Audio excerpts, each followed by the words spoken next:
Hi everyone, this is Miss Saunders here, and I'm going to talk to you today about how to disagree with someone um, to the utmost effect, as opposed to how to disagree with someone less effectively or ineffectively. And these ideas are specifically thinking about disagreement and academic argument and academic discourse on the online forum, right? So responding to a text, but specifically in an online manner. And I thought this is relevant to not only the paper that you're going to write, um, but also in terms of, the kind of engagement that we do in modern times, which is, primarily virtual, and to think about how you can, disagree with someone in the most to the utmost effect, right? And something that is relevant for your academic paper, but also your everyday life. Okay, so the most effective form of disagreement is refutation. So, what does refutation mean? To refute something means proving a statement is wrong or false. And the bottom line is refuting an argument requires work. So, refutation is the most convincing form of disagreement. It's also the rarest because it is the most work. To refute someone, you probably have to quote them. You have to find a smoking gun, a passage in whatever you disagree with that you feel is mistaken, and then explain why. If you can't find a quote to disagree with, you may be arguing with a straw man. And that means something that you think is a real human, only to find out that it's actually a human being made out of straw.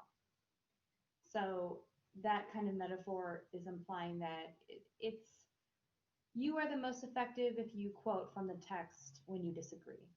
And in academic writing, if you are writing about a text, you are always going to want to be quoting from that text in every body paragraph, and sometimes in the introduction and the conclusion as well. But you need to make sure that you are backing up what you're saying um, with evidence.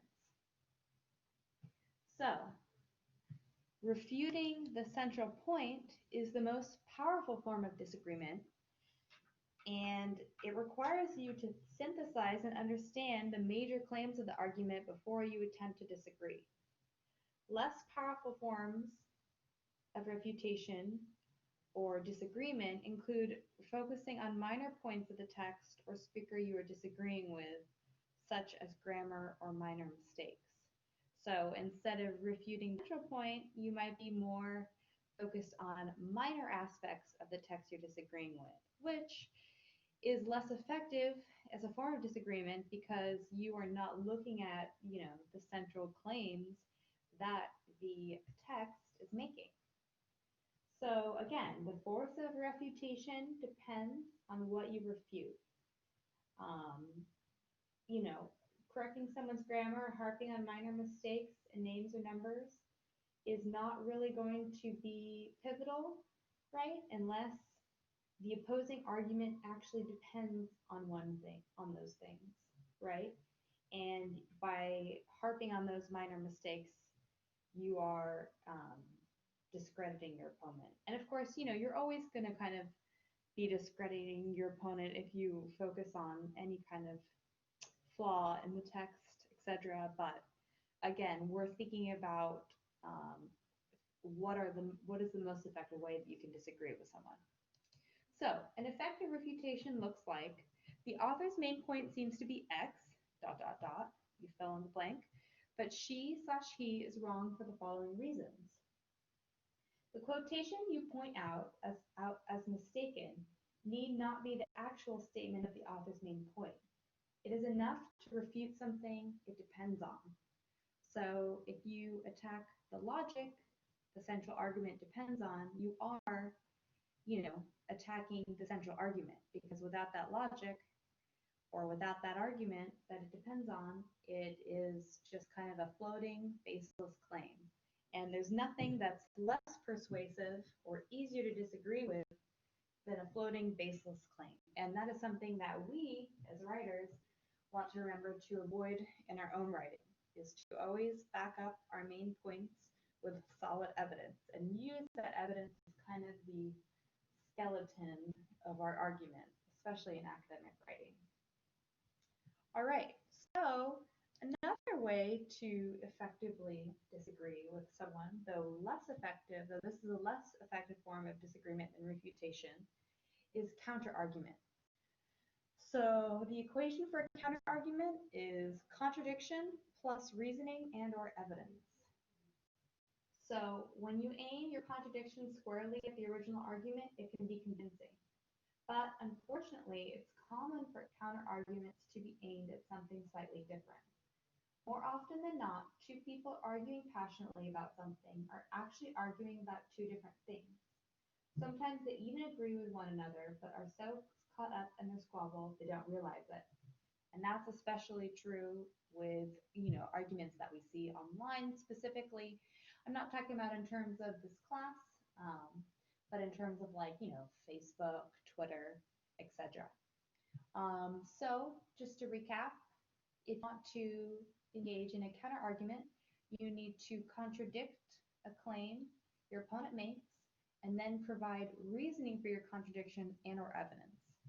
Again, remember, we want to always back up our claims with supportive reasoning and or evidence.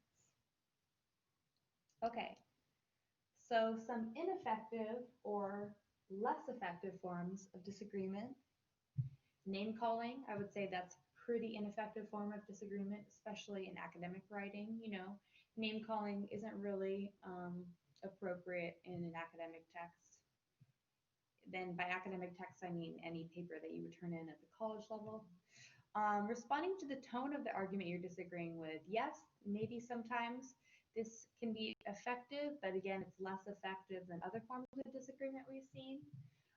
Contradicting what your opponent says without backing up your claim with evidence. This is an ineffective form of disagreement.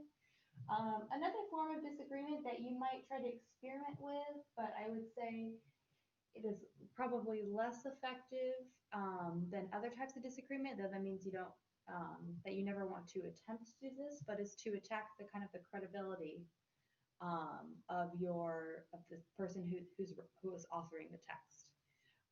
That can be another way to disagree with someone that can sometimes, be relatively effective, though again, we always want to remember to refute the central point. And it takes work because it requires you to synthesize and understand the major claims of the argument before you attempt to disagree.